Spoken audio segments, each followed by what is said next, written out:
Hi again folks, Paul here with another away day guide. This one is for Old Trafford. If you're heading out to watch your team take on the Red Devils, everything you need is coming up.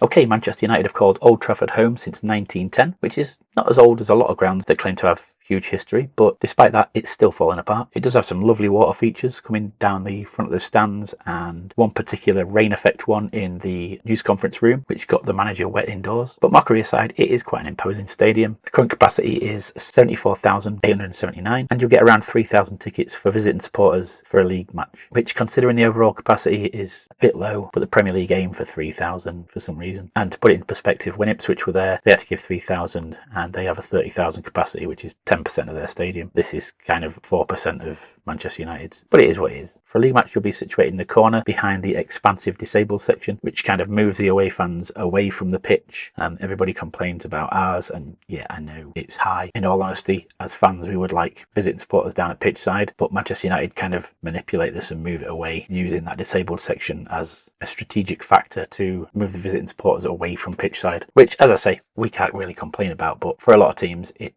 feels a little bit like you're not being given a fair shot. That capacity of almost 75,000 gives it the highest in the UK for a club stadium, and it's quite often referred to as the Theatre of Dreams, which is becoming more acceptable lately because more people are picking up 3 points as they go there, and it's turning into a theatre of nightmares for the home fans, which, considering the way they've gone on over the years and all the Fergie time issues and this, that and the other, it's kind of happy karma. Anyway, moving on to stuff outside of the stadium. For those coming in on train, Manchester Piccadilly is the most likely main station you're going to come into, but they do have Victoria in the north and Oxford Road and Deansgate between Piccadilly and the stadium itself. And if you're travelling straight in, Deansgate is your handiest one to swap over onto the trams. That'll get you to the line that serves the closest tram stop to the away end. Once you do arrive, you will need to get a bus, tram or taxi up to the stadium. The trams are the easiest option because they're on a line that you can't get lost. But the 79, 250 and X30 bus routes all go through the city centre and will take you by Old Trafford. And if you are using public transport, the buses will avoid the plague of people in Man United shirts and half scarves asking you for directions on how to get to the stadium. The closest stop to the stadium is actually Wharfside, but that's only served by the red tram line, which kind of skirts the city centre.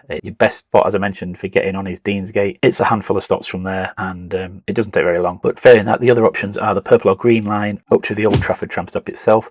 Now, this is the Old Trafford cricket ground, not the football ground, so it will leave you with a little bit of a walk. It's not too far, they're not miles apart, but it can be a bit confusing if people haven't heard of cricket, if your default understanding of Old Trafford is the football stadium. It'll be about a 10-minute walk, and it's used quite often by visiting supporters. Now, that only has 2 lines going through it, but the stop before that has 5 lines passing through it. It's called Trafford Bar, but it will leave you in the heart of Manchester United home fans territory. I was asked to have a look at a pub that might be away friendly down there. I think somebody was pulling my leg, but I got off, had a look around, and as soon as you step out, you can feel it, you can look around. All barber shops, vape shops, this, that and the other are all Manchester United themed. It's actually quite refreshing. I didn't realise, having only gone through the mainstream visiting pathways before, this is a proper gathering of home supporters, which just feels a bit different.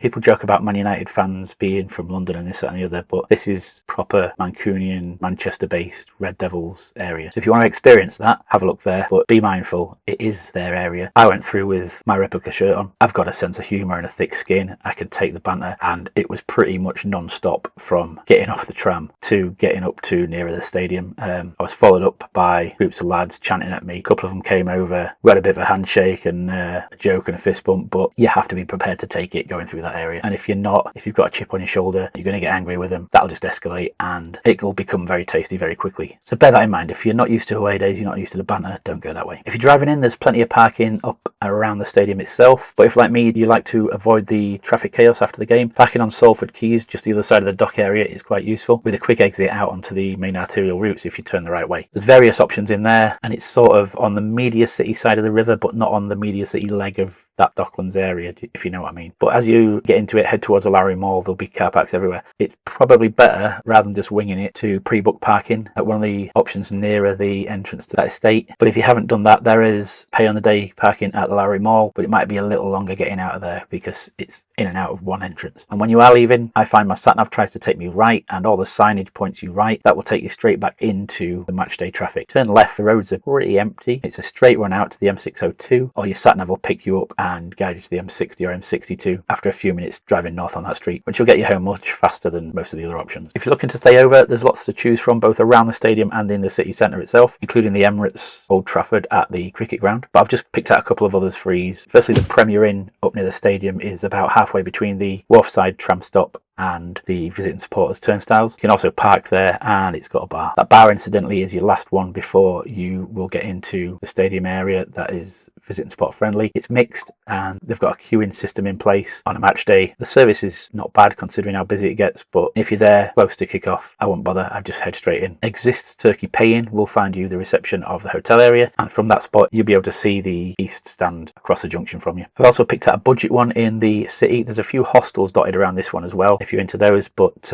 I tend to use this. It has single rooms, single beds, and at fair prices. It's called the Crown and Anchor. It's got a lovely little bar underneath, and the last few times I've been, the hotel and the bar have both been predominantly used by visiting supporters. There's 24-hour access. You can get in there at the side gate on a night when the pub's shut. Adults scary today for the what three words. This one's also dead handy for the train station, Piccadilly. Moving on to a bit more about pubs. For those of you that are coming on the train, there's a pub called the Piccadilly Tavern. Come out the train station, turn right, head down the footpath, keep going. It's on your right after you've crossed a few minor roads. You can't miss it. Most of the time there'll be some of your fans kicking around outside having a cigarette, or you'll hear the singing from inside. If you are one of the first ones there and you're struggling to find it, Fool King's Clip will get you to the front door, and there's loads of pubs dotted around there. There's a Wetherspoons a bit further down. They can be funny sometimes whether you have a shirt on, like it's covered up and stuff, but there's plenty of options around there. But after that, once you're ready to head up the ground, I'll direct you as if you're coming from the Piccadilly Tavern, because most of you will see it on your way past. So as you walk down from the station, if you keep the Piccadilly Tavern on your right, if you head straight past it and keep going another couple of hundred metres, there's a McDonald's. Just past that there's the tram stop for Market Street. You'll be looking to be on the platform on the same side as the McDonald's, and you're after a Green Line tram which will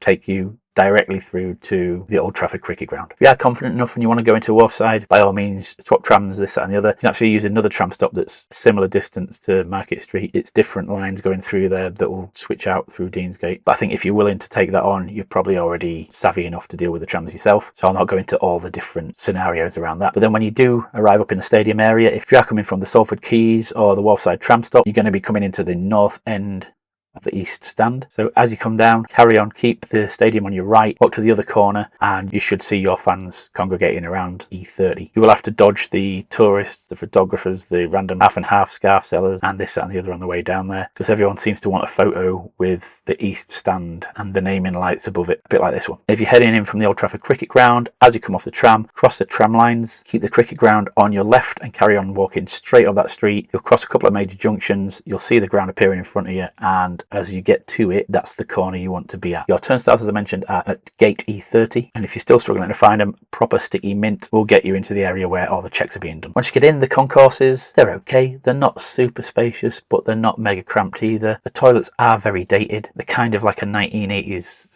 swimming pool / public toilet with these wipe clean bubble flooring and urinals manufactured by our granddads. I wouldn't highly recommend going in early and enjoying your drinks and that in there before the game, as I would at some, like Brighton for example, just off the cuff. But adversely, if you find yourself with no option and you have to go in there, it's not the end of the world. It's okay. As I mentioned, you will be in the corner behind the disabled section. The view isn't bad. It's much better if you're winning. So I hope you get the result. Good luck for the game, and if you found this useful, drop a like on it, smash the subscribe button, and why not share it with a friend. Thanks for watching. I've been Paul, and I'll catch you in the next one.